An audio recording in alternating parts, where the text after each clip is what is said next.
ইসলাম শিক্ষা পড়াচ্ছে একটা হিন্দু স্যার। আপনি চিন্তা করতে পারেন কোথায় শিক্ষা নেমেছে। মুসলমানদের ৯৬% এই দেশে বসবাস, মুসলমানদের ছেলে মেয়েরা সব সামনে, আর ইসলাম শিক্ষা পড়াচ্ছে একটা হিন্দু টিচার।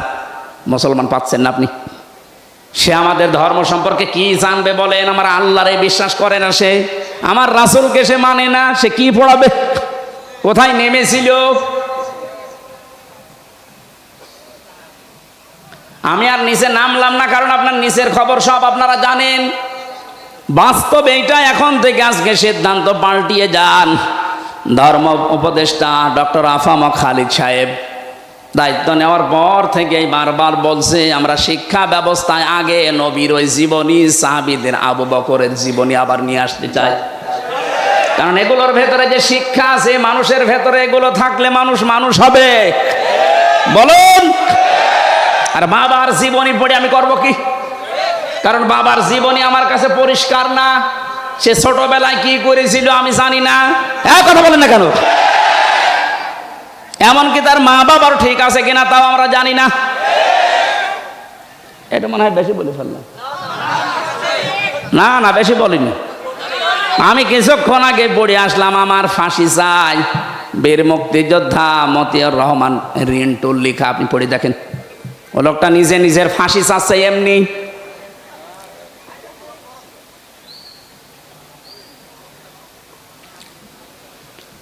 আমি জানি কিছু মানুষের একেবারে জ্বলিয়ে যাচ্ছে, কি করবো, এই সত্যটা গোপন করব কি করে? একটা মানুষ কি করে বলতে পারে যে আমার ফাঁসি চাই? কি দেখিয়েছে তাহলে বলেন? পুরা দেখলাম বইয়ের ভেতরে, একেবারে মনে আছে দেখে দেখে পড়ছি। যদি রাগ হয় একটু বইটা পড়ে নিয়েন, রাগ এমনি মাটি হয়ে যাবে। পৃথিবীর কোনো মানুষের জীবনী দিয়ে আপনার জীবন পাল্টাবে না যতক্ষণ পর্যন্ত আপনার সামনে মুহাম্মদুর রাসূলুল্লাহর জীবনী না আসবে। কারণ এটা মহত্তম আদর্শ। হ্যাঁ, কাদের জন্য এটা? সবার জন্য না। এবার আসেন তো, নাটোরে এই প্রকার মানুষ আছে কিনা? এই আমি বলবো তো আগে। আয়াতের পরবর্তীতে আল্লাহ ৩টা কথা লাগিয়েছেন, যাদের ভেতরে এই ৩টা গুণ পাওয়া যাবে তাদের জন্যই বিশ্ব নবী হবেন আদর্শ। ১ নম্বরে লিমান কানা ইয়ারজুল্লাহ। দুনিয়ায় যে কোনো কাজ করতে গিয়ে যারা আল্লাহর সন্তুষ্টির দিকে খেয়াল করে যে এ কাজে আমার আল্লাহ রাজি আছে তো, এ কাজে আবার আল্লাহ নারাজ হয়ে যাবে না তো, এইটা খেয়াল করে যারা দুনিয়ার জীবন চালাবে, এই মানুষগুলোর জন্য মুহাম্মদুর রাসূলুল্লাহ হবেন আদর্শ। আপনি এদেশে এবার আপনার নিজের দিকে তাকান, আপনার সব কাজ আল্লাহর খুশির জন্য হচ্ছে তো না? লিমান কানা ইয়ারজুল্লাহ ওয়াল ইয়াউমাল আখিরা, রাজাআ ইয়ারজিউ মানে ফিরে আসা। যে মানুষগুলো সব কিছু আল্লাহর সন্তুষ্টির জন্য, আল্লাহকে দেখানোর জন্য করে, আল্লাহর দিকে ফিরে আসে। ২ নম্বরে কিয়ামতে জবাব দিতে হবে, এই টেন্ডেন্সি যাদের তৈরি হচ্ছে। গত পরশুদিন ছিলাম যশোরের বেনাপোল, প্রধান অতিথি ছিলেন বাংলাদেশ জামাত ইসলামের একজন কেন্দ্রীয় নেতা মাওলানা আজিজুর রহমান। এলাকার মানুষকে আমি গোপনে গোপনে যতগুলো মানুষ ধরেছিলাম, লোকজন প্রত্যেক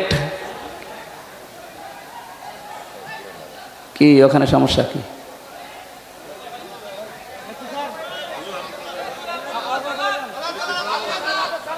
সাপ নাকি সাপ?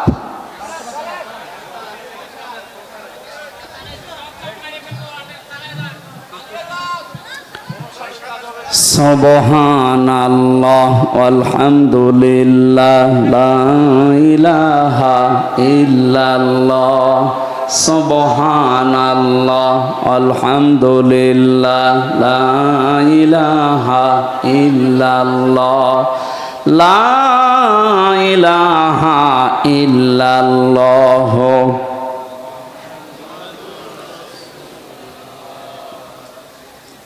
কি দেখা শেষ হয়েছে ওনাদেরকে?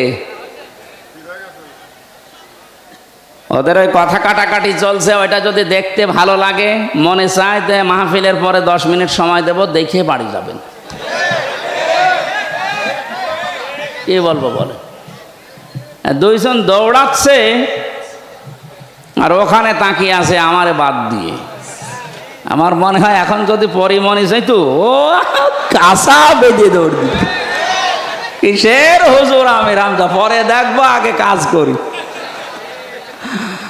না, ওই যারা কথা কাটাকাটি করছে ওদেরকে একটু থামান ভাই, আমরা আলোচনাটা শেষ করে দেখেন, খুব গুরুত্বপূর্ণ কিছু তথ্য আছে সামনে ইনশাল্লাহ। মেয়েরা এসেছে?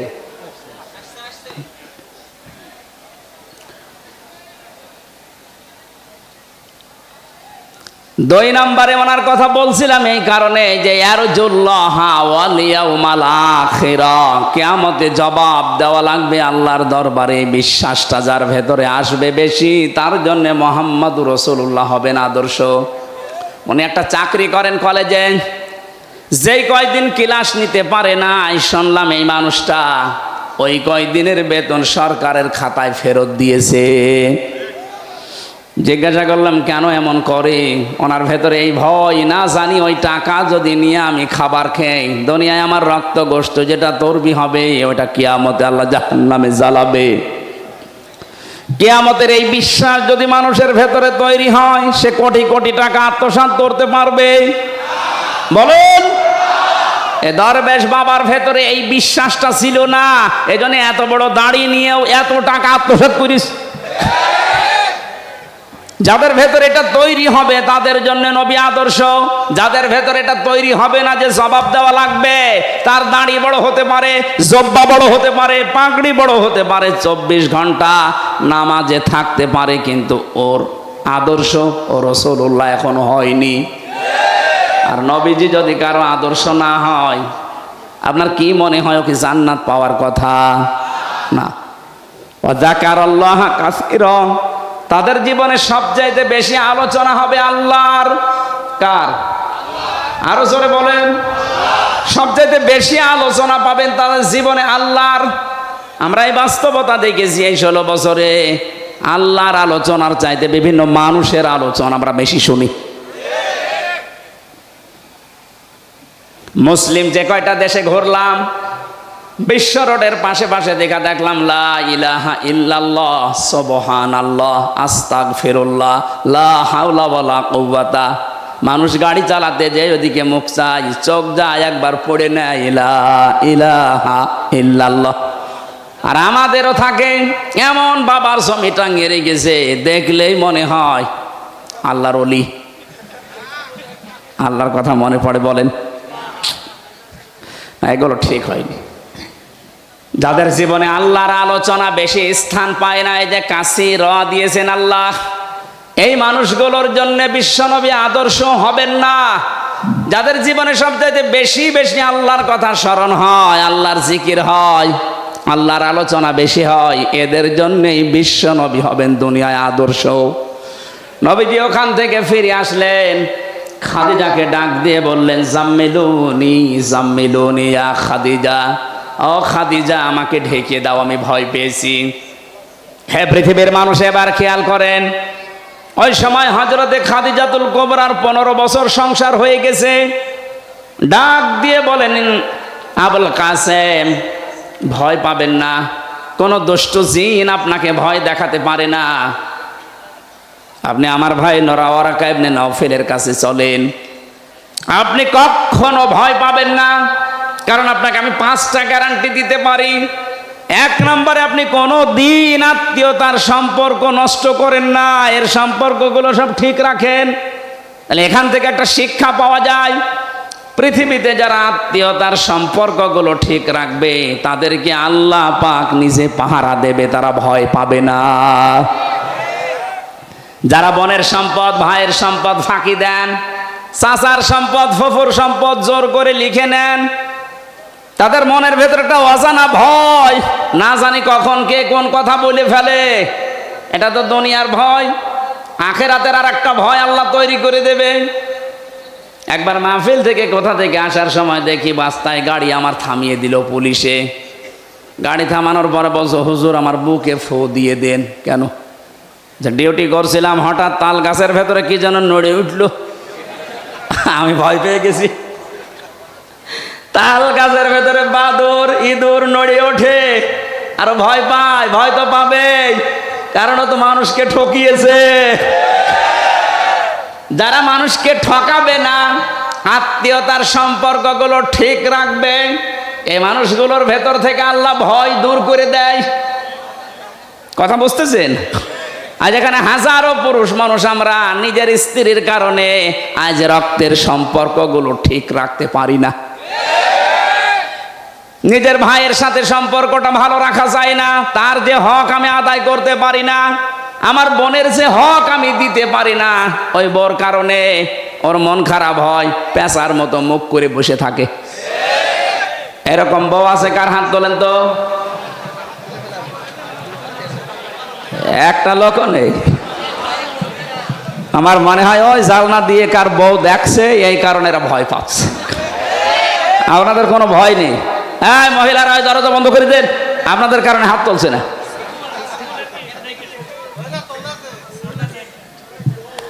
আমি হাসির জন্য বলি না, এটা বাস্তব। নবীজি বলেন, কোন স্ত্রী যদি চায় যে আমার স্বামী বেশি দিন দুনিয়ায় বেঁচে থাক, তার হায়াত বেড়ে যাক, তার সম্পদ বেড়ে যাক, তার সম্মান বেড়ে যাক, সে যেন আত্মীয়তার সম্পর্কগুলো ঠিক রাখার জন্য স্বামীকে তাকিদ দেয়। এরকম বউ দেশে কম না? আমার মনে হয় জরিপে 100 জনের 98 জনই ফেল। কথা বলে না কেন? রসুলের স্ত্রী সাক্ষী দিচ্ছে, হ্যাঁ নবী আপনি ভয় পাবেন না, আপনি জীবনে আত্মীয়তার সম্পর্ক তো নষ্ট করেন না। আজ নিজের স্ত্রী, সন্তান, মেয়ে, ছেলে এদেরকে সুখে রাখার জন্য ভাইয়ের জমি ফাঁকি দিলেন, বোনের জমি ফাঁকি দিয়ে মেরে দিলেন। অথচ এই মানুষগুলো যে পাপটা হয়ে গেল, এই পাপের বোঝা ওরা কেউ নেবে না, সব আপনাকেই বহন করা লাগবে। কামাই করছেন ওদের সুখের জন্যে, কিন্তু পাপের ভাগ শুধু আপনার নিজের জন্যে। এরকম পাগল দুনিয়ায় আমরা আছি। এ পাগলামি আমরা আর করব না। বউ যদি না থাকে, না থাক, আর একটা বিয়ে করবো, এটা তো আমরা রাজি আছি। তারপর আমার আখেরাত যেন নষ্ট হয়ে না যায়। যে বর কারণে আমার ভাইয়ের সাথে, বোনের সাথে, চাচার সাথে, ফুফুর সাথে হক আদায় করা যায় না, ওই বউ আমার দুনিয়া আখেরাত ধ্বংস করার জন্য এসেছে। একেবারে আল্লাহর দিকে তাকিয়ে বলেন তো, এরকম বউ আছে কিনা? দেখে তোলেন, হাত তোলেন, আমি একটু দেখে দোয়া করি। নবীজিকে যে 5টা সার্টিফিকেট দিয়েছিলেন, তার 1 নম্বরে এইটা। আর যেখানে হাজারো স্বামী আমরা যারা বসে আছি, আমার তো মনে হয় আমাদের স্ত্রীরা এই সার্টিফিকেট আমাদেরকে দেবে না, কারণ আমরা নিজেরা এগুলো নষ্ট করছি। কয়েকটা কথা শোনার পরে বিশ্বনবীকে ডাক দিলেন, ওয়ারাকা ইবনে নাওফেল, হে আমার বোনের জামাই, হে আমার ভগ্নিপতি, আপনি যা যা বললেন যে এরকম একটা লোক এসেছিল, বুকে চাপ দিয়েছিল, পড়তে বলেছিল, আমি তাওরাত আর ইনজিল কিতাব পড়ে দেখছি এইরকম কথা নিয়ে হযরতে মুসা, হযরতে ঈসার কাছে এই ফেরেশতা এসেছিল। আচ্ছা জিবরাইল, কিন্তু সমস্যা আমি দেখতে পাচ্ছি আর একটা, এই ফেরেশতা যার কাছে আসে ওই জাতির লোকেরা ওই লোকটাকে এলাকায় থাকতে দেয় না, তাড়িয়ে দেয়। আমার তো মনে হচ্ছে যে ফেরেশতা আপনার সাথে দেখা করেছে, কথা বলেছে, ওহী নাযিল করেছে, কিছুদিনের ভেতরে আপনার এলাকার মানুষেরা, বংশের মানুষেরা আপনার শত্রু হয়ে দাঁড়াবে, আপনাকে দেশ থেকে তাড়িয়েও দেবে। মুহাম্মদ রাসূলুল্লাহ ওই সময় বলেছিলেন, কি বলেন ভাই আপনি? আমার জাতির লোকেরা আমাকে আলামিন বলে, আসাদিক বলে, আমার নামও ধরে ডাকে না, এত সম্মান দেয় আমারে, আর তারা আমারে তাড়িয়ে দেবে, আমারে মারধর করবে, এটা আমি মানি না। ওয়ারাকা ইবনে নাওফল বলেছিল ওই সময়, হে মুহাম্মদ সাল্লাল্লাহু আলাইহি ওয়াসাল্লাম, আমি তো আমার তাওরাত ইনজিলের ভবিষ্যৎবাণী দেখতে পাচ্ছি, এ ফেরেশতা যাদের কাছে আসে তাদেরই পরিণতি এই হয়।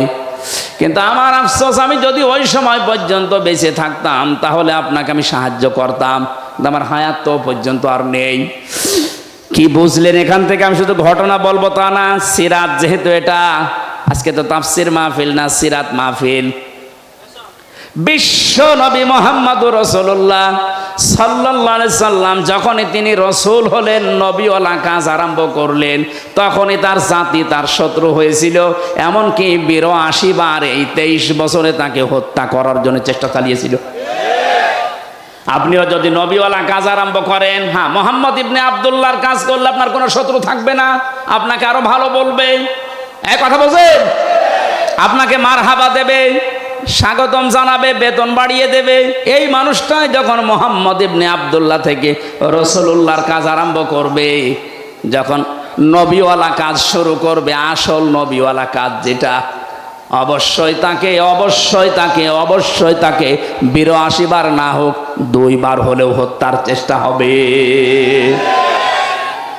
তাকান তামাম দুনিয়ার দিকে, যারাই নবীওয়ালা কাজ আরম্ভ করে তারাই বাতিলের টার্গেট হয়ে যায়। আপনি কি মনে করেন যে ব্যক্তিগত শত্রুতা তাদের সাথে? না, তাদেরও চরিত্র আপনার মতোই ভালো, আপনার চাইতেও ভালো। তাদের এত শত্রু কেন ঘরে থাকতে পারে না, ২৪ ঘন্টা আতঙ্কে থাকে? একটাই কারণ এই মানুষগুলো নবীওয়ালা কাজ আরম্ভ করেছে। এই জন্য রাসূলুল্লাহর মিলাদ আর সিরাত এক জিনিস না। আজ যারা মিলাদ নিয়ে পাগল, আমি পাগল হতে নিষেধ করছি না, কিন্তু শুধু মিলাদ নিয়ে যদি আপনি আনন্দ করেন, মাস্ট বি আপনি জাহান্নামে যাবেন।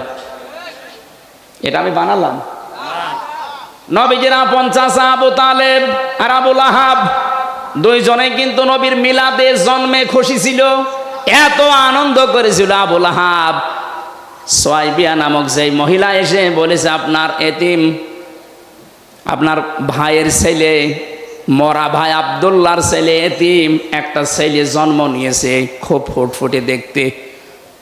বলেছিল, এত বেশি খুশি হয়েছে আমি, তো এই সংবাদটা দেওয়ার কারণে আমি তোকে মুক্ত করে দিলাম। যা, নিজের কেনা দাসী বাদী মুক্ত করে দিয়েছে।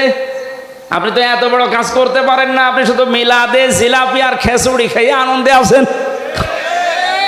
আর এই লোকটা বিশ্বাস করতো না আল্লাহ একজন আছে, রাসূল উনি বিশ্বাস করতো না, কিন্তু এই কাজটা করেছিল নবীর জন্মে খুশি হয়ে। নিজের বাড়ির কেনা বাদী পর্যন্ত আজাদ করে দিয়েছিল। কিন্তু আল্লাহ এই কাজটা নষ্ট করেননি, মিলাদের এই কাজটা আল্লাহ নষ্ট করেননি। কিয়ামত পর্যন্ত এই আবু লাহাব এই 2টা আঙ্গুল মুখের ভেতর দিয়ে শুধু চষবে, একটা আনন্দ পাবে, সুখ পাবে, শান্তি পাবে। আবু তালেবের কথা জানি, সেও কিন্তু নবীর মিলাদে জন্মে খুশি হয়েছিল। কিন্তু বিশ্ব নবী যখন তাকে বলেছিলেন, ইয়া আম্মি আবি তালিব, কুল লা ইলাহা ইল্লাল্লাহ হাজ্জুল লাকা ইনদাল্লাহি ইয়াউমাল কিয়ামা, রাহুল বুখারী, হে চাচা, আপনি শুধু আস্তে করে আমাকে বলেন যে লা ইলাহা ইল্লাল্লাহ, মুহাম্মাদুর রাসূলুল্লাহ বলা লাগবে না, শুধু আল্লাহর একত্ববাদের ঘোষণাটা দেন, আপনাকে আমি ঝগড়া করে কিয়ামতে জান্নাতে পৌঁছিয়ে দেব। লোকটা পড়ে নাই, ও নবীর মিলাদে খুশি, কিন্তু সিরাত পেয়ে, তার আদর্শ পেয়ে, তার রাসূলুল্লাহর যে গ্যারান্টি তিনি যে নবী রাসূল, এইটা পেয়েও খুশি না। ও বলেছিল, ভাতিজা তোমাকে ভালোবাসি, কিন্তু তোমার এই নবুয়ত আমি মানতে পারলাম না, কারণ মানলে মানুষ আমাকে কাপুরুষ বলবে, ভীরু বলবে, তুমি আমারে মাফ করে দিও। কি বুঝলেন আপনি এখান থেকে? এই লোকটা 2 জন চাচা, আপন চাচায় 2 জন, এরা রসুলকে ভালোবেসেছিল তার মিলাদে, কিসে? জন্মে, কিন্তু তারা আদর্শ মানতে পারে না, এই জন্য 2 জনই জাহান্নামী। এই লোকটার পায়ের নিচে শুধু জাহান্নামের 2টা ফিতা আল্লাহ লাগিয়ে দেবে, চটি পরিয়ে দেবে, 2টা মাথার মগজ পর্যন্ত ফুটবে। সিরাতের কিতাবে পেয়েছি, তার পায়ে কেন আল্লাহ দেবে? মুখে, গালে, এই সমস্ত মাথায়, পিঠে, হাতে আগুন লাগবে না কেন? খালি এক জায়গায় আগুন লাগাবে। জবাব হচ্ছে, লোকটা সে ছোটবেলা থেকে শুরু করে নবীকে কোলে নিয়ে, কাঁখে নিয়ে, পিঠে নিয়ে, মুখে নিয়ে, চোমা দিয়ে, বুকের ওপরে নিয়ে সারা জীবন নবীকে ভালোবেসেছে, আদর করেছে, কিন্তু কোনোদিন পায়ের কাছে রাখে নাই। এই যে পায়ের কাছে রাখে নাই, পায়ের সাথে নবীজির শরীর লাগে নাই, বাকি ওরা শরীর নবীজির শরীরের সাথে, জান্নাতি শরীরের সাথে স্পর্শ হয়েছিল। এই জন্য পুরা শরীরে আল্লাহ জাহান্নামের আগুন লাগাবে না, ওই একটা জায়গায় লাগিয়ে দেবে। তারা নবীর মিলাদে খুশি, কিন্তু চরিত্রে খুশি। বলেন বলেন। এই জন্য দুইজনে জাহান্নামী। সিস্টেম অপর পৃষ্ঠায় দেখুন, আরো দুইজন চাচার নাম সিরাতে আছে। একজন হযরতে আব্বাস আর একজন হযরতে হামজা রাদিয়াল্লাহু তাআলা আনহুমা। আগের দুইজনের নাম পড়লে কেউ রাদিয়াল্লাহু পড়ে, আর পরের দুইজনের নাম শুনলে মানুষ পড়ে রাদিয়াল্লাহু তাআলা আনহু, যে আল্লাহ তাদের উপরে রাজি হয়ে গেছে। এই দুইজন চাচার দিকে তাকান, তারা শুধু নবীর জন্মে খুশি ছিল না, জন্মের সময় তো খুশি ছিল, কিন্তু নবীর আদর্শ পেয়ে তারা খুশি। এত বেশি আনন্দ খুশি হয়েছে নবীর জন্মে, নবীর মিলাদে, নবীর আদর্শ পেয়ে নিজের জীবন দিয়ে নবীর আদর্শ টিকিয়ে রেখেছে। হযরতে হামজা ৭০ টুকরা হয়েছিল, কিন্তু নবীর আদর্শ ছাড়ে নাই। কথা বলে না কেন? হযরতে আব্বাস যে যে বোতাম ছিল তার শরীরের ভেতরে, যে জামার বোতাম, এগুলো সব স্বর্ণের। আল্লাহর নবী মুহাম্মদুর রাসূলুল্লাহ সাল্লাল্লাহু আলাইহি সাল্লাম ডাক দিয়ে বলেছিলেন, চাচা আপনাকে, আপনি আমার চাচা বলে ছেড়ে দিতে পারবো না। বলেন কেন? আপনি আসার সময় জিহাদের এই ময়দানে, এই বদরে আসার আগে আমার চাচির কাছে আপনি কিছু স্বর্ণের জিনিসপত্র রেখে এসেছিলেন। যদি মুক্তি পেতে চান ওইগুলো দিয়ে মুক্তিপণ হিসাবে তারপরে মুক্তি পাবেন। হযরতে আব্বাস ডাক দিয়ে বলে, ভাতিজা মুহাম্মদ, আমি আসার সময় ঘরের ভেতরে তোমার চাচির কাছে স্বর্ণের এই জিনিসগুলো রেখেছি, তোমার চাচি আর আমি ছাড়া কেউ জানে না, তুমি জানলে কি করে? বিশ্বনবী বলেন, চাচা শুধু ওইটা না, আপনি যা করেন জিবরাইল আমারে সব আগে থেকে জানিয়ে দিয়েছে। হযরতে আব্বাস বলে, ভাতিজা এত গোপনের কথা যদি তোমার আল্লাহ তোমাকে জিবরাইল দিয়ে জানিয়ে দেয়, আমি আর গোপনে থাকবো না, তুমি আমাকে এই মুহূর্তে ইসলামে প্রবেশ করাও। হযরতে আব্বাস নবীর আদর্শ মেনে নিয়ে বলেছিলেন, মান সাকা তামাল ঈমান মান রাদিয়া বিল্লাহি রাব্বা আবি ইসলামি দীনা আবি মুহাম্মাদুর রাসূলুল্লাহ সাল্লাল্লাহু আলাইহি ওয়াসাল্লাম নাবিয়্যা ওয়া রাসূলা, রাহু মুসলিম। হযরতে আব্বাস বলেছিলেন, কেউ যদি ঈমানের স্বাদ পেতে চাও, আল্লাহকে রব, ইসলামকে জীবন ব্যবস্থা, আর মুহাম্মাদুর রাসূলুল্লাহকে কেউ যদি নবী এবং রাসূল এই পৃথিবীতে মেনে নিতে পারো, সেই ঈমানের স্বাদ পাবা। সে শুধু নবীর জন্মে খুশি ছিল না, নবীর আদর্শেও খুশি ছিল। আমি যে চারজন চাচার নাম বললাম, দুইজন চাচা যে আমার ডান হাত দিয়ে ধরতাম, কেন? আল্লাহর বাম হাতেও শক্তি আছে, ডান হাতের নাম দিলেন। আমরা সচরাচর যে উদাহরণ দিলে বুঝি ভালো, আল্লাহ ওই উদাহরণ সেট করেন ওইটা বোঝানোর জন্যে। এই যে আমাদের জীবনের সম্পর্ক যেহেতু সময়ের সাথে, এই জন্য জীবন সম্পর্কে কোনো তথ্য দেওয়ার জন্য আল্লাহ কিন্তু দিয়েছেন সময়ের কসম, ওয়ালা আসরি ইন্নাল ইনসানা লাফি খুসর। আল্লাহ বলেন সময়ের কসম, কারণ এখানে আল্লাহ মানুষের জীবন সংক্রান্ত বিষয়গুলো আল্লাহ উল্লেখ করছেন। এ পৃথিবীতে সময় আছে বলে আমি আছি, সময় না থাকলে আমার কোনো দাম নেই। হামজাকে কেউ হামজাও বলবে না, বলবে লাশ। তাহলে আমার আসল পুঁজি কি? সময়। বলেন বলেন, আমার আসল পুঁজি কি? এখানে এই জিনিসের কসম দিয়েছেন আল্লাহ, ওয়ালা আসরি, সময়।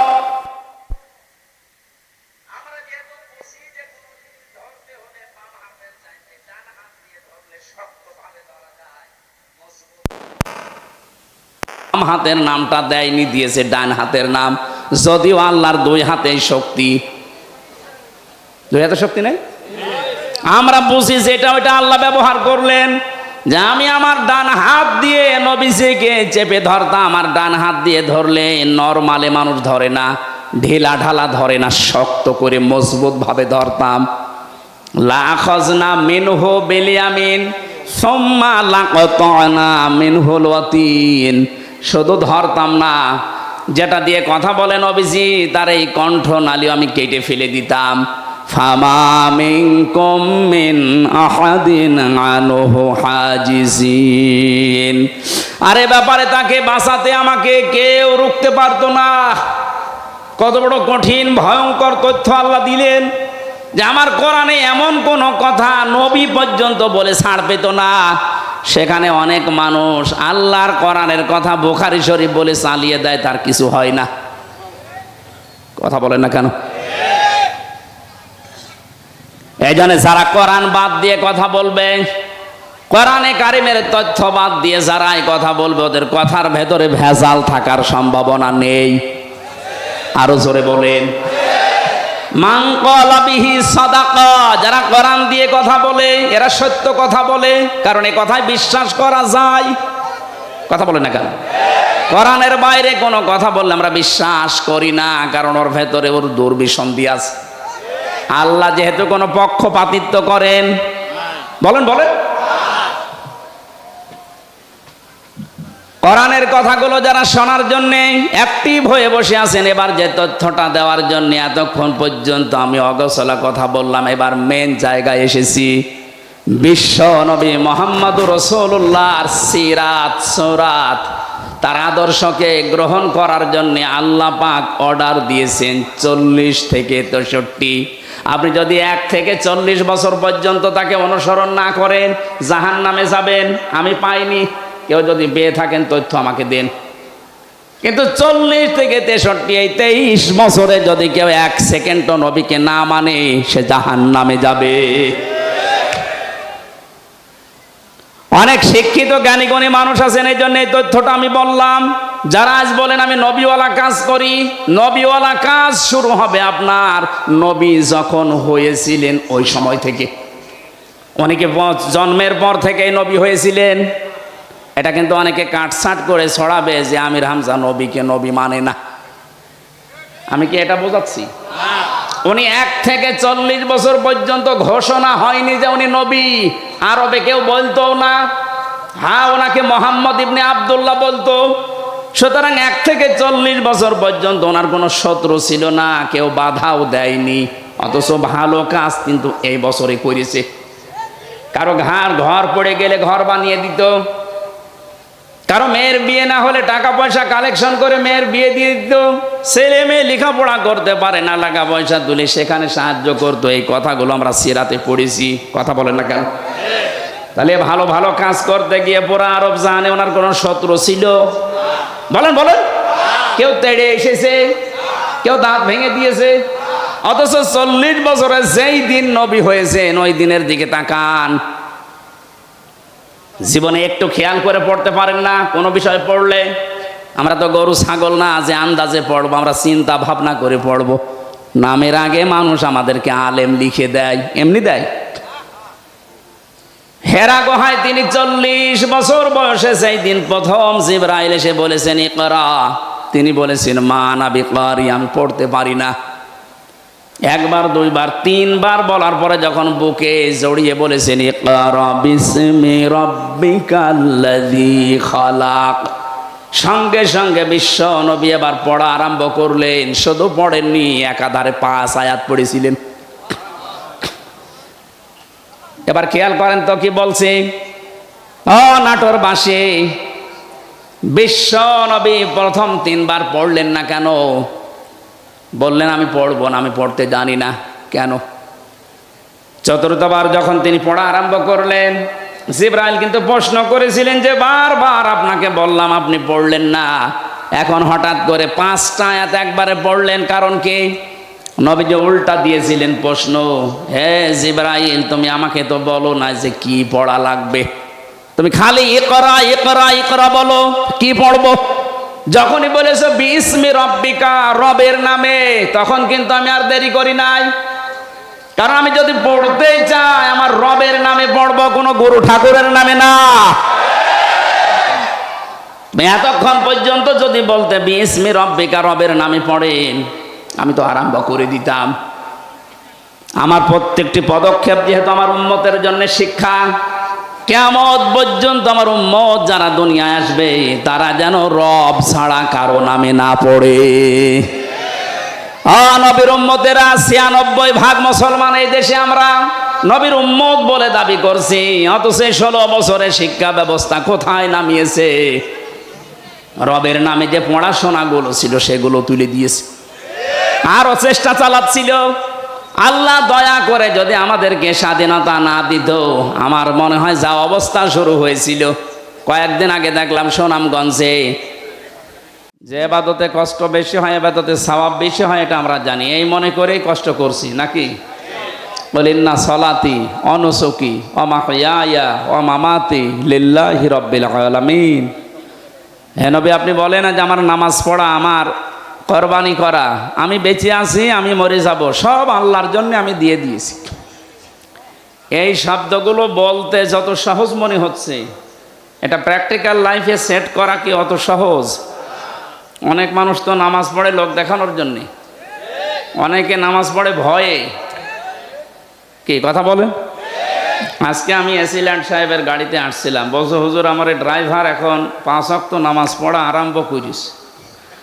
এটা যদি আল্লাহর জন্য নাও করে, ওনার জন্যও যদি করে, তা আস্তে আস্তে যেন ইন্না সলাতি, আমার নামাজ আল্লাহর জন্যে, এই পর্যায়ে আল্লাহ কবুল করে, করবেনও তা।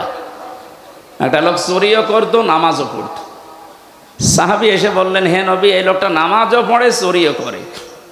বিশ্বনবী ডাক দিয়ে বললেন, ওকে নামাজ পড়তে দাও। আমি আল্লাহর কোরআনের আয়াত পেয়েছি, ইন্না সলাতা তানহা আনিল ফাহশাই ওয়াল মুনকার। অবশ্যই নামাজ মানুষকে অন্যায় অশ্লীল কাজ থেকে বেরত রাখবেই। শুধু রাখবে না, ইন্না দিয়ে শুরু। আল্লাহ গ্যারান্টি দিচ্ছেন, এটা মিথ্যা হবে? ও লোকটাকে নামাজ পড়তে দাও, চুরিও করতে দাও, ও দেখবা নামাজ ওকে অবশ্যই এই চুরি থেকে বাঁচাবে। দেখা যাচ্ছে আস্তে আস্তে সে লোকটা চুরি ছেড়ে দিয়ে পাক্কা নামাজি হয়ে গেছে। এসিল্যান্ড সাহেবের ড্রাইভারকে উদাহরণ দিলাম এই জন্য, এরকম বহু মানুষ আছে যারা এখন এই বাতাস পরিবর্তনের কারণে আল্লাহর দিকে ফিরে আসতেছে। রমজান আসলে যেমন মানুষ ফিরে আসে দেখি আল্লাহর দিকে, যেহেতু একটা হাওয়া উঠলে ওই বাতাসে ওই হাওয়ায় কিছু না কিছু উড়াতে থাকে। কথা বুঝতেছেন? একটা হাওয়া লেগেছে এই দেশে, ইসলামের হাওয়া, মানবতার হাওয়া। কালকেও আমি দিনাজপুরে 10 জন মুসলমান হয়েছে স্টেজে আমার হাতে। এর আগে একজন হয়েছিল গাইবান্ধাতে। আমার মনে হচ্ছে 3টা বছর যদি আমি জেলে না থাকতাম, আমার মনে হয় 300-র উপরে পার হয়ে যেত অমুসলিম ইসলাম গ্রহণ করা। যেহেতু চুয়াডাঙ্গায় একটা হয়েছে কয়েকদিন আগে, স্বামী স্ত্রী 2 জন। যেভাবে আরম্ভ হয়েছে আল্লাহর দিনের দিকে আসা, এ বাতাস যদি অব্যাহত থাকে, মানুষ ইসলামের দিকে আসবে। এ পৃথিবীর শ্রেষ্ঠ ধর্ম আল্লাহর পক্ষ থেকে যেটা পাঠানো ইসলাম, আল্লাহ যেন এই শান্তির ধর্মে অন্যান্য ধর্মের মানুষদেরকে আসার তৌফিক দেন। তাহলে আমাদের নামাজ, আমার রোজা, আমার যাকাত, আমার কোরবানি, আমি বেঁচে আছি, আমি মরে যাব, সব কার জন্য বলেন তো? আল্লাহর জন্য ইনশাআল্লাহ। 27টা মিনিটে নবীজি বক্তব্য দিয়ে শেষ কথা বলেছিলেন, তারাকতু ফীকুম আমরাইন, আমি তোমাদের জন্য 2টা জিনিস রেখে গেলাম। লাং তাদিল্লু, তাদিল্লু এটা মজারে, বর্তমান ভবিষ্যৎ, প্রেজেন্ট ফিউচার। মজারের আগে লান আসলে অর্থ হয় কখনোই হবে না। বিশ্ব নবী গ্যারান্টি দিচ্ছেন, কারণ নবীজি কোনো কথা বলতেন না যতক্ষণ আল্লাহ তাকে বলতে না বলতেন। ওমা ইয়ানতিকু আনিল হাওয়া ইন হুয়া ইল্লা ওয়াহয়ুন ইউহা। আমার নবী অতক্ষণ পর্যন্ত কোনো কথাই বলে না তোমাদের সামনে যতক্ষণ জিবরাইল তাকে বলতে না বলে। জিবরাইল অতক্ষণ একটা কথাও পৌঁছায় না যতক্ষণ আমি আল্লাহ তাকে না বলি। সুতরাং নবীজি যে বললেন লাং তাদিল্লু, তোমরা পথভ্রষ্ট হবে না, পথ হারাবে না, না খেয়ে থাকবে না, মায়ের খাবে না, লাঞ্ছনা গঞ্জনা অপমান অপদস্থর শিকার হবে না। লাং তাদিল্লু মা তামাসসাকতুম বিহিমা কিতাবাল্লাহ ওয়া সুন্নাতু রাসূলিহি। যদি আল্লাহর পাঠানো কিতাব যেটা রেখে গেলাম আর আমার আদর্শ যেটা রাখলাম, শব্দের দিকে খেয়াল করেছেন। কিতাব আল্লাহি বলার পরে আল্লাহর নবী বলেছেন সুন্নাতু রাসূলিহি, আমার রাসূলের যে সুন্নাহ আদর্শ রাখলাম। নবীজিকে বলতে পারতেন না বিলাদুন, যে আমার জন্ম বৃত্তান্ত তোমাদের জন্য রেখে গেলাম, শুধু ওইটা নিয়ে মাতামাতি করবা। মিলাদ নিয়ে আজ যত পাগল আমরা এই তিনটা দেশে দেখতে পাচ্ছি, ভারত, বাংলাদেশ আর পাকিস্তানে। বিশ্বের বহু দেশে ঘুরে আমি এত পাগলামি পাইনি। আপনার তো পাগল হওয়া দরকার, আশিক হওয়া দরকার রাসূলের আদর্শের। কথা বলে না কেন? আপনি পাগল হয়েছেন তার মিলাদ নিয়ে। আমি মিলাদ বিরোধী না, কিন্তু মিলাদ যে উদ্দেশ্যে এসেছে, বিশ্বনবীর ইন্তেকালের 600 বছর পরে এটার আবিষ্কার। আর নবীজির জন্মের পর থেকে শুরু করে এখনো পর্যন্ত যেটা আছে, কিয়ামত পর্যন্ত যেটা থাকবে, তার আদর্শ কি থাকবে? তার রেখে যাওয়া সুন্নাহ আদর্শ। এইটাকে যদি আমরা আঁকড়িয়ে ধরতে পারি, কোনোদিন আমাদেরকে পথ ভ্রান্ত কেউ করতে পারবে না ইনশাআল্লাহ। নবীজির জীবনের 27 মিনিটের এই বক্তব্যের শেষ কথা এইটাই ছিল।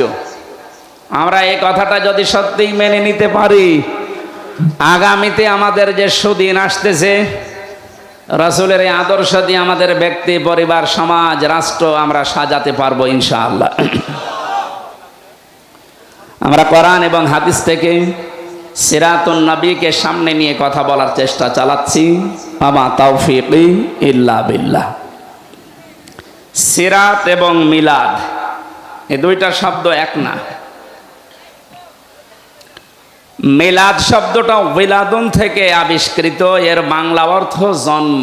বাংলা কি বলেন বলেন? আর সিরাত শব্দের শাব্দিক অর্থ হচ্ছে জীবন চরিত, জীবন আদর্শ। কোরআনে কারিমে বিশ্ব নবীকে অনুসরণ করার জন্য আল্লাহ যে আয়াতগুলো কোরআনে দিয়েছেন, সেখানে কোনো জায়গায় আমি পাইনি যে রাসূলের মিলাদকে অনুসরণ করো, তার জন্মকে না, তার আদর্শকে। এই যে জেলা আমির সাহেব যে আয়াতটা পড়েছিলেন, উনি ব্যাখ্যা করতে পারেননি সময় পাওয়ার কারণে, না পাওয়ার কারণে। লাকাদ কানা লাকুম ফি রাসূলিল্লাহি উসওয়াতুন হাসানা লিমান কানা ইয়ারজুল্লাহা ওয়াল ইয়াউমাল আখিরা ওয়া যাকারাল্লাহা কাসীরা। সূরা আহজাবের 21 নম্বর আয়াতে আল্লাহ বলেন, অবশ্যই আমি আল্লাহ তোমাদের জন্য মহত্তম আদর্শ লুকিয়ে রেখেছি রাসূলুল্লাহর জীবনে। নাটোরবাসী এখানে অনেক আলেম বসে আছে, আপনারা না শুনলে আমি ওনাদেরকে শোনাচ্ছি, ভালো করে খেয়াল করেন। এই কথা বলেন, কি সমস্যা? কি কথা বলবেন না? খুব খেয়াল করে শোনেন, খুব খেয়াল করে শোনেন। বাইরে গেলেই তো গীবত করবেন যে কি বলে গেল বুঝলাম না। অবশ্যই আমি আল্লাহ তোমাদের জন্য মহত্তম আদর্শ, সর্বোত্তম এই আদর্শ লুকিয়ে রেখেছি মুহাম্মদ ইবনে আব্দুল্লাহর জীবনে। এ কথা এখানে আল্লাহ দেননি, সরাসরি নাম দিয়েছেন। আল্লাহকে মুহাম্মদ ইবনে আব্দুল্লাহ এই শব্দটা জানেন না? বলেন। উনি জানার পরও কেন রাসূলুল্লাহ দিলেন? ফি রাসূলিল্লাহি, রাসূলুল্লাহর জীবনে, আল্লাহর রাসূলের জীবনের ভেতরে তোমাদের মহত্তম আদর্শ লুকিয়ে রেখেছি। এখানে একটা পাগলেও জানে মুহাম্মদ ইবনে আব্দুল্লাহ তিনি রাসূলুল্লাহ হয়েছিলেন ঘোষণা অনুযায়ী, কোরআনে বর্ণিত 40 বছর বয়সী। যদিও জন্মের আগে, পৃথিবী তৈরি হওয়ার আগে ওনাকে যখন আল্লাহ বানিয়েছে, ওই সময় থেকে তিনি নবী। কিন্তু ঘোষণাটা আসতে সর্বশেষ যেহেতু, এই জন্য ঘোষণা হয়েছে ওনার 40 বছরে। জন্মের পর থেকে ওনাকে কেউ নবী বলে ডাকতো, রাসূল বলে? 1 থেকে 40 বছর পর্যন্ত ওনাকে মানুষ ডেকেছে না ডাকে নাই? কি ডাকতো? আল আমিন, আস সাদিক। এই কথাগুলো ওনাকে পুরো আরব জাহানের মানুষ জানতো, জন্য আল আমিন, আস সাদিক, বিশ্বাসী, আমানতদার।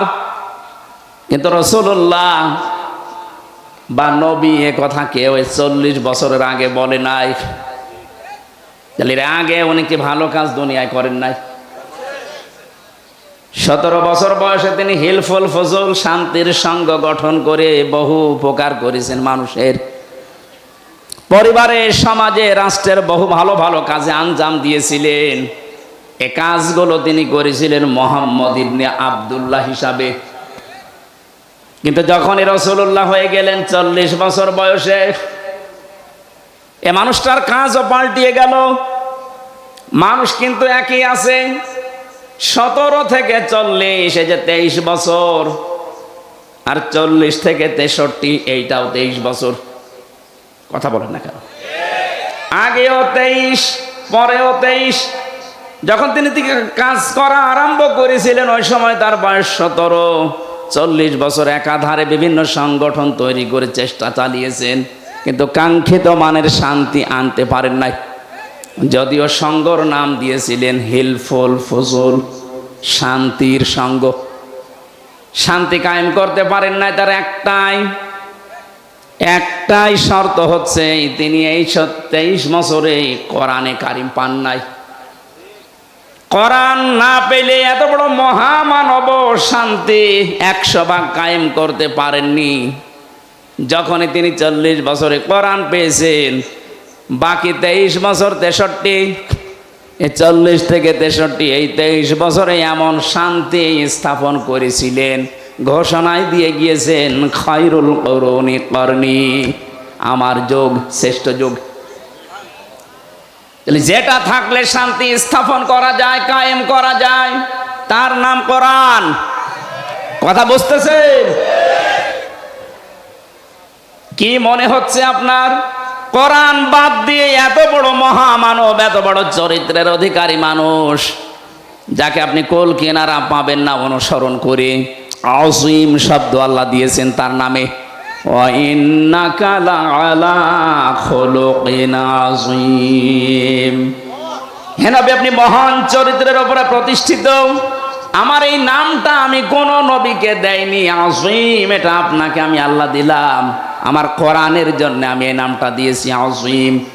হ্যাঁ, ইব্রাহিম নবীর সন্তান হযরতে ইসমাইলকে আমি ডাক দিয়েছিলাম গোলামিন হালিম, আমার সহনশীল ধৈর্যশীল বান্দা, কিন্তু আমি আযীম দেইনি।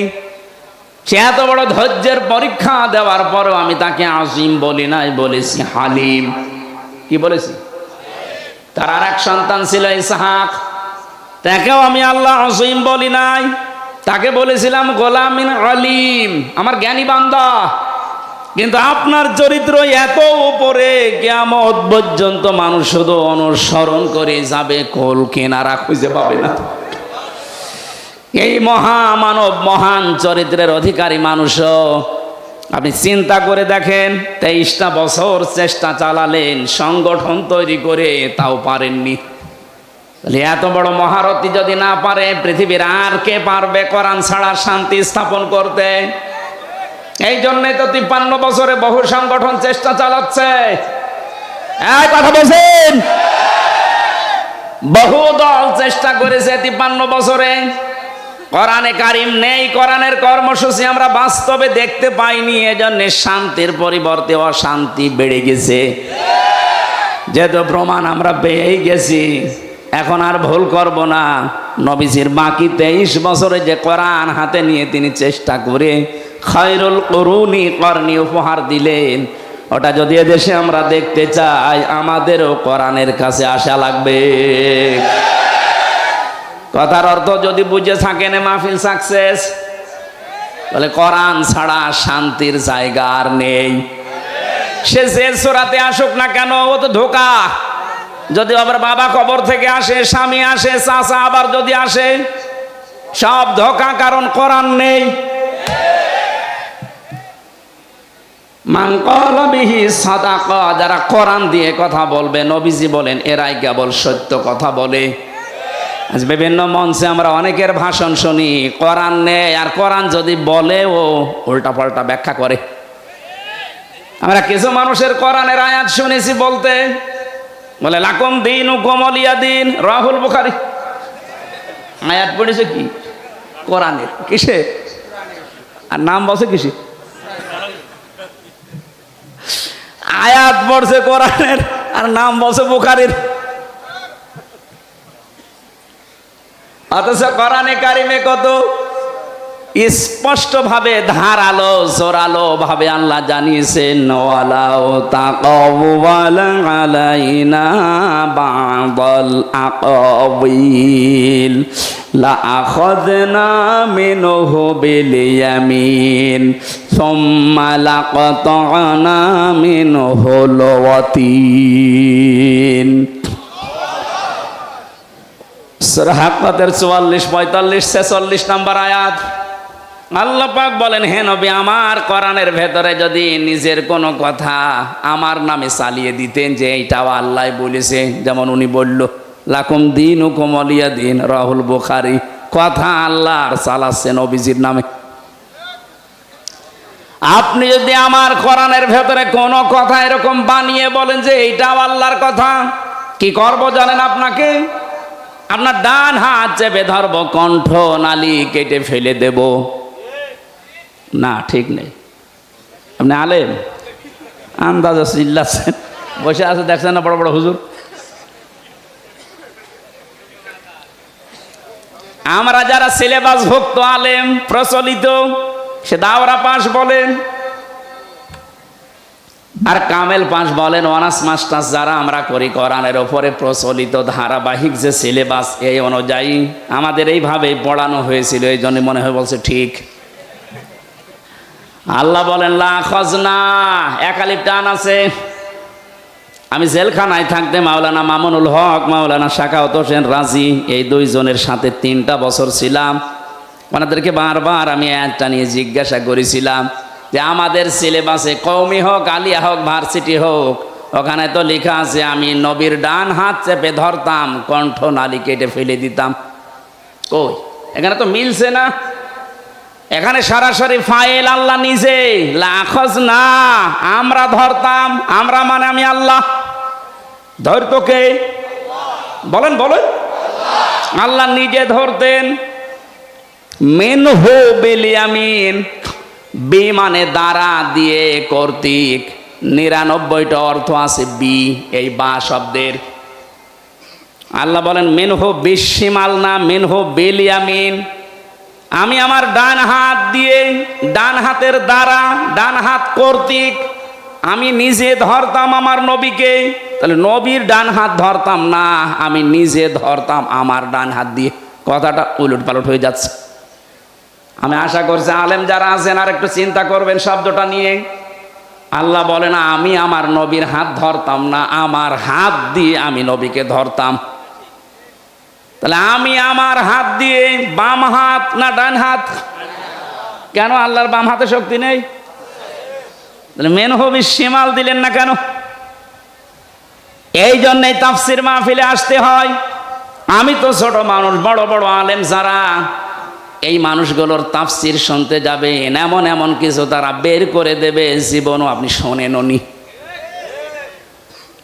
চিন্তা ভাবনা করার জন্য আল্লাহ কোরআন দিয়েছেন। এর জন্য কোরআন কেন্দ্রিক আপনার জীবন যত বেশি এগিয়ে আসবে, না জানা তথ্য আপনাকে আল্লাহ দিয়ে বলাবে। আফালা ইয়াতাদাব্বারুনাল কোরআন, কি হয়েছে তোমাদের? কেন চিন্তা ভাবনা করো না কোরআন নিয়ে?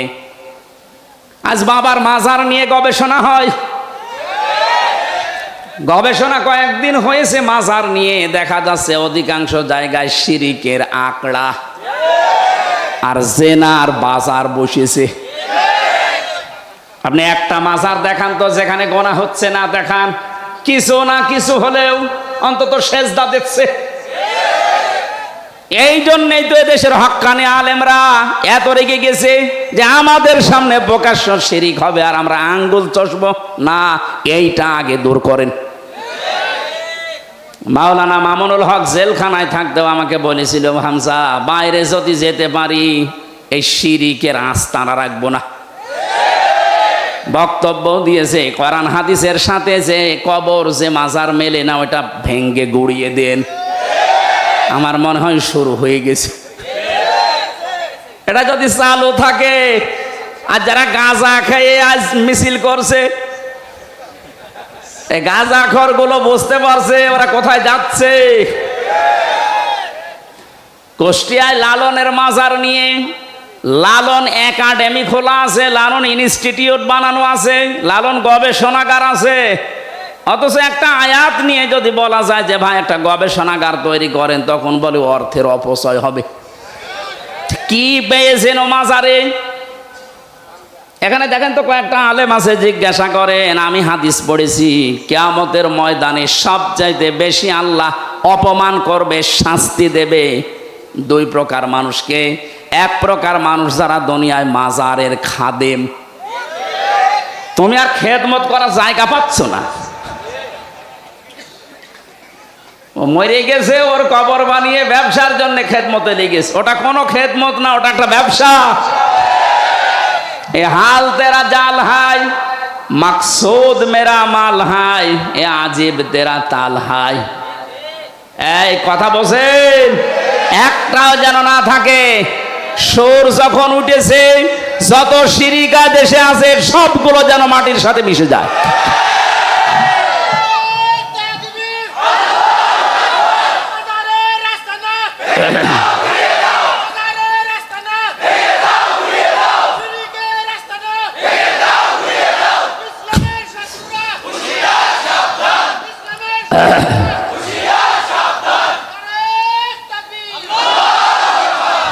মাজার বলতে কবর, যেটা নবীদের কবর, সাহাবীদের কবর, আল্লাহর ওলিদের কবর আমরা সম্মান করি, সেটা ঘিরে রাখেন, কোনো ইহানত যেন না হয়, অপমান না হয়, অপদস্থ না হয়। তাই বলে সেখানে আপনি সেজদা দেবেন, পুরা হাদিসের বিরুদ্ধে। লা তাত্তাখিদুল কুবুর মাসাজিদা, কবরকে সেজদার জায়গা বানিও না।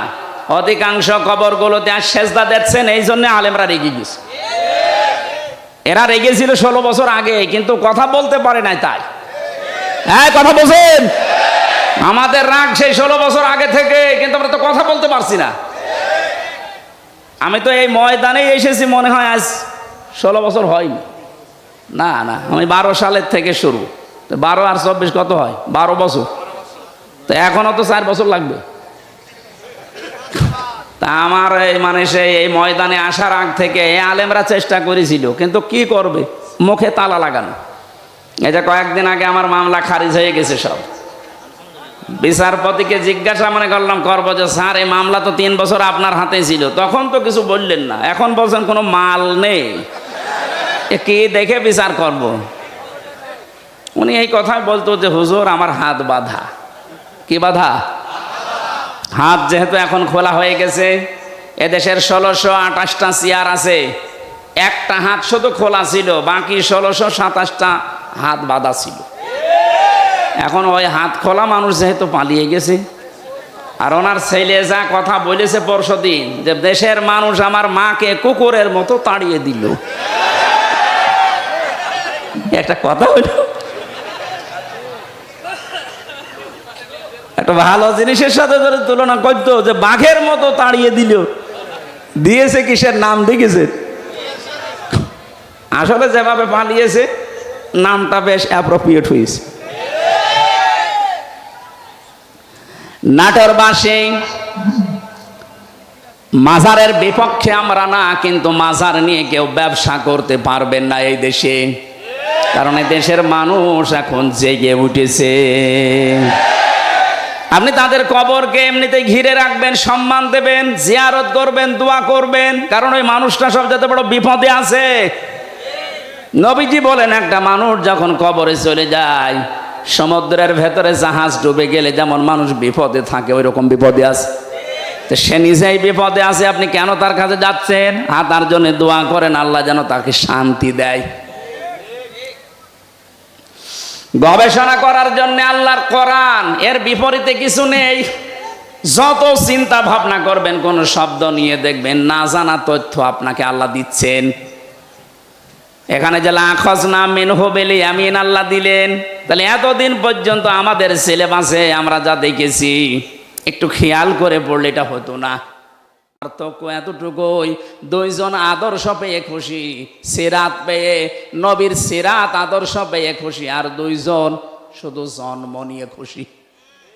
আমরা কি শুধু মিলাদ পড়বো না, নবীর আদর্শ মানতে চাই? এবার আসেন তো, বিশ্ব নবীকে আল্লাহ পৃথিবীতে যে উদ্দেশ্য নিয়ে পাঠালেন, কোরআনে কারীমের সূরা ফাতিহী এই যে 28 নম্বর আয়াত, এটা রব্বুল আলামিন বলেন হুয়াল্লাযী আরসালা রাসূলাহু বিল হুদা ওয়া দীনিল হক। যেহেতু রাসূলকে আল্লাহ পাঠিয়েছেন এই পৃথিবীতে একটা উদ্দেশ্য নিয়ে, আমরা যদি আজ নবীর আদর্শ মানতে চাই, এরকম প্রায় 65টা বিষয় আমি সাজিয়েছি কোরআন আর হাদিস থেকে, একটা মাত্র বলছি। আপনি যদি 65 দিন দাওয়াত দেন একাধারে, 65টা বিষয় বললে শেষ হবে। আজকে একটা চলছে। তিনি সে আল্লাহ যিনি তার রাসূলকে দিনে হক দিয়ে সত্যের বিধান সহ দুনিয়ায় পাঠালেন। একটাই উদ্দেশ্য তার, লিইয়ুযহিরাহু আলাদ দীনি কুল্লি। দুনিয়ায় যত ধর্ম আছে, নিয়ম নীতি বানানো আছে, সব মাইনাস করে সবার উপরে আল্লাহর দিনকে তিনি বিজয় করবেন। তাহলে এইটাই রাসূলের কাজ। এটা কার কাজ? এইটাই রাসূলের কাজ ছিল। যত নিয়ম নীতি ধর্ম বানানো আছে দুনিয়ায়, 4500-এর উপর এখন ধর্ম আছে, সব কিছুকে পেছনে ফেলে ইসলামকে তিনি বিজয় করবেন। আলাদ্দীনি কুল্লিহি, যত দিন আছে আপনি মানুষ মেনে চলে, যত দিন, সব দিনকে পেছনে ফেলে দেওয়া লাগবে, ইসলামকে বিজয় করা লাগবে। এইটাই রাসূলের কাজ। আর রাসূলকে যারা মেনে নেয় তাদের একই কাজ। কথা বলেন। ইসলাম আমরা জানি, ইসলাম আবার 2 প্রকার। কয় প্রকার? বলেন বলেন। 1 নম্বরের ইসলাম হচ্ছে প্রাকৃতিক ইসলাম, আর একটা হচ্ছে শারঈ ইসলাম। প্রাকৃতিক ইসলাম যেটা, এটা আমার আল্লাহ নিজে বানিয়েছেন, নিজেই কায়েম করে দিয়েছেন। এই যে সূর্যটা ওঠে, সূর্যটা ডোবে, এটা আমার আল্লাহ বানিয়েছেন, কিয়ামত পর্যন্ত এই নিয়মে চলবে। এটা প্রাকৃতিক। এটা কি? আম গাছে আম ধরে, জাম ধরে না। সমস্যা কি? যা বলবেন পরে। কি বলছে একটা প্রশ্ন করলে বলতে পারবেন না। ইসলাম কয় প্রকার বললাম? একটা প্রাকৃতিক আর একটা শারঈ। প্রাকৃতিকটা তৈরিও করেন আল্লাহ, কায়েম করেন আল্লাহ। যেমন আম গাছে আম হয়, জাম গাছে জাম হয়, এটা বানিয়েছে কে?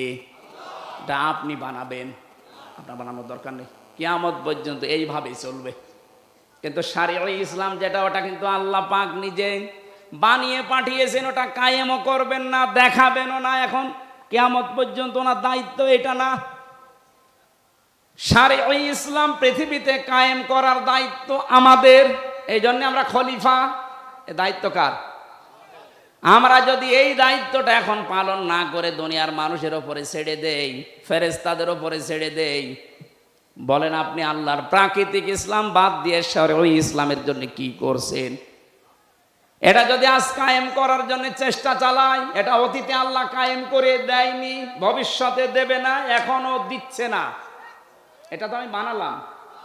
ইন্নাল্লাহা লা ইউগায়্যিরু মা বিকওমিন হাত্তা ইউগায়্যিরু মা বিআনফুসিহিম। আল্লাহ পাক বলেন, যতদিন পর্যন্ত কোন জাতি তার ভাগ্য পরিবর্তন না করবে, আমি আল্লাহর অত দায় পড়ে নাই যে আমি ওর ভাগ্য পরিবর্তন করে দেব না। ওরা নিজেরা পাল্টাবে, তারপর আমি চেষ্টা করব। কথা বলছেন? আমাদের ভাগ্য পাল্টাতে হবে আমাদেরকে। শারঈ ইসলাম যেটা এদেশে কায়েম করার দায়িত্ব ফেরেশতার না, কার? বলেন বলেন।